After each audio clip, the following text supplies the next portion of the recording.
नवरा बायकोचे भांडण होते. नवरा कामावर निघून जातो. त्यानंतर तिला वाटतं आता संध्याकाळी आलं मला नवरा परत मारेल. तर ती घाबरून काय करते, घर सोडून जाते आणि जवळच कला केंद्र असतं तिथं जाऊन लपते. तिथं भेटतो तिचा सासरा तिला, तिथं ते जॉबला असतो. पुढे तिच्याबरोबर काय घडतं ते बघण्यासाठी आपल्या चॅनल सबस्क्राईब नक्की करा, लाईक करा. तुमचं एक लाईक एक सबस्क्राईब आमच्यासाठी प्रोत्साहन असतं. तर पूर्ण स्टोरी आहे का काय आहे ती. तर नवरा बायको असतात. आता नवरा बायकोची तर भांडणं होताच, पण बायको ही खूप घाबरत असते नवऱ्याला, कारण नवरा खूप स्ट्रिक्ट असतो.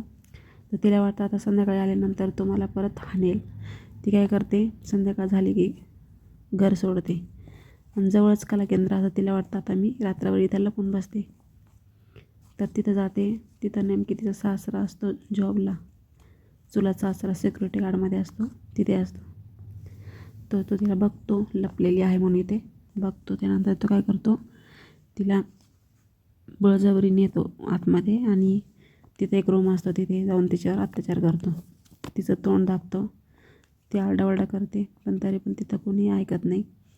त्यानंतर काय करते ती, कसं बसं मग तिथून पळते आणि डायरेक्ट पोलीस स्टेशन गाठते.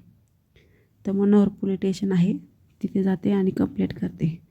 तर ही जी घटना आहे ही घडलेली आहे आपल्या महाराष्ट्रामध्येच, पालघर जिल्हा आहे तिथे नंदगाव आहे त्या गावामध्ये. तर आजकाल काय झालेलं आहे, म्हणजे नातेवर सुद्धा विश्वास राहिलेला नाही आहे. तर आपल्याला कुणाला बदनाम करण्याचा हेतू नाही, हेतू फक्तच की सगळ्यांनी सावध राहा, कारण आजकाल जगामध्ये अशा घटना खूप घडत आहे. कुणाच्या मनात कधी काही येईल सांगता येत नाही.